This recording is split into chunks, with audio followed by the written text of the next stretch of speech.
आदरणीय स्वामी भक्त राय परांजपे लिखित स्वामी स्वरूपानंद जीवन चरित्र आणि तत्वज्ञान या ग्रंथातील काही भागांचं वाचन आपण ऐकत आहोत. आज ऐकूया यातील प्रकरण 16 स्वामींचं मित्रप्रेम याचा भाग 4. मास्तर यावेळेला पावस इथं प्राथमिक शाळेवर शिक्षक होते. त्यांचं बिऱ्हाड चावडी या भागात वेदमूर्ती गोखले भटजी यांच्या घरात होतं. या जागी बिऱ्हाड बरीच वर्ष असून शाळेला जाण्याचा मार्ग स्वामींच्या घरावरूनच होता. मास्तरांचं शिक्षण पावस इथंच झालं. मास्तर 4थीत होते तेव्हा स्वामी 5वीत होते. त्यामुळे हे दोघंही शाळा सोबती म्हणून जिवलग स्नेही झाले होते. आप्पांचं घर जसं शाळेच्या वाटेवरच होतं तसंच राष्ट्रीय विद्यालयही वाटेवरच होतं. त्यांचे पूर्वीचे संबंध पाहता जाता येता मास्तरांनी स्वामींची गाठ भेट घ्यावी, सुखदुःखाच्या गोष्टी कराव्या हे स्वाभाविकच व्हावं. परंतु तसं घडत नव्हतं. स्वामी अनेक उद्योगात गढून गेलेले असल्यामुळं त्यांना मुद्दाम मास्तरांकडे येऊन बातचीत करण्याला वेळ नसे आणि मास्तरांची मनस्थिती तर कुणाकडेही जाण्याला सर्वस्वी प्रतिकूल झाली होती. खरं म्हणजे शाळा सोडून ते विजनवास पत्करावयाचे.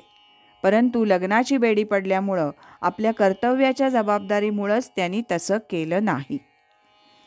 यावेळी त्यांची पत्नी माहेरीच असे आणि दोन्ही बहिणीही सासरीच असावयाच्या. खरं जिव्हाळ्याचं माणूस म्हणजे आजपर्यंत अतूट असा आईचा सहवास. तो अलभ्य झाल्यामुळे आणि ती पोकळी अंशतः सुद्धा भरून निघणार नाही असं त्यांच्या मनानं घेतल्यामुळेच त्यांना जीवनात वैफल्य वाटू लागलं आणि त्यामुळे ते उदास बनले. शाळेत मात्र नियमित जावं, आपल्याला काहीही त्रास झाला तरी विद्यार्थ्यांचं नुकसान होऊ नये म्हणून त्यांना जीव तोडून शिकवावं आणि राहिलेला सर्व वेळ एकांतात घालवावा असा त्यांचा क्रम सुरू झाला.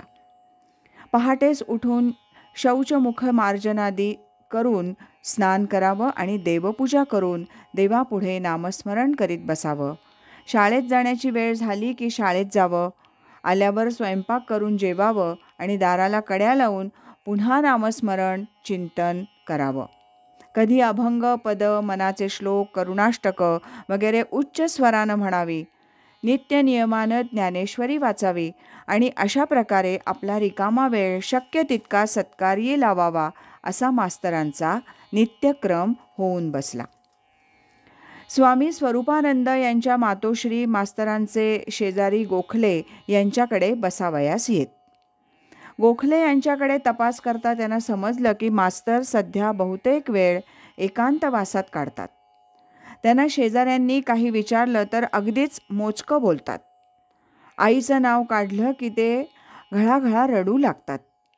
मातृवियोगाचा त्यांच्या मनावर फारच परिणाम झाला असून ते आता आपला वेळ भजन, पूजन, नामस्मरण वगैरे सत्कार्यात व्यतीत करतात.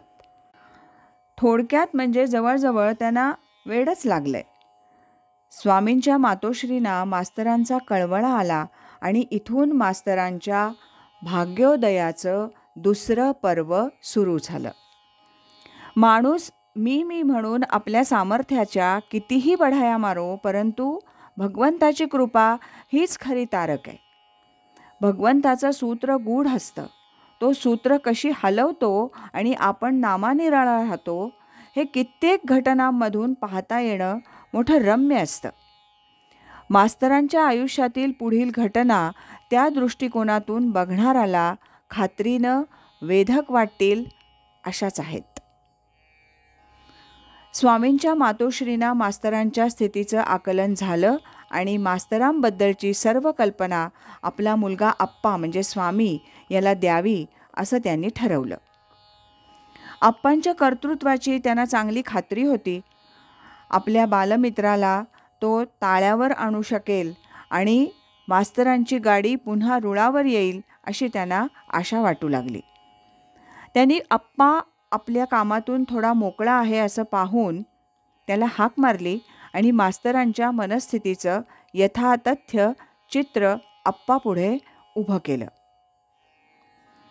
आईच्या तोंडून सर्व हकीकत समजताच आपल्यापुढे एक महत्त्वाचं कर्तव्य कर्म ठाकलं आहे आणि त्यात आपण कसूर न करता शक्य ती सर्व खटपट करून ते पार पाडलं पाहिजे अशी तीव्र भावना त्यांच्या हृदयात उफाळून आली.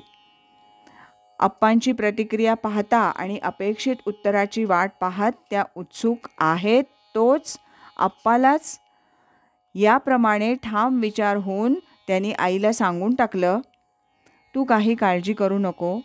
मास्तरांना ताळ्यावर आणण्याचं काम माझं आहे आणि मला खात्री वाटते की मी त्यात यशस्वी होईन.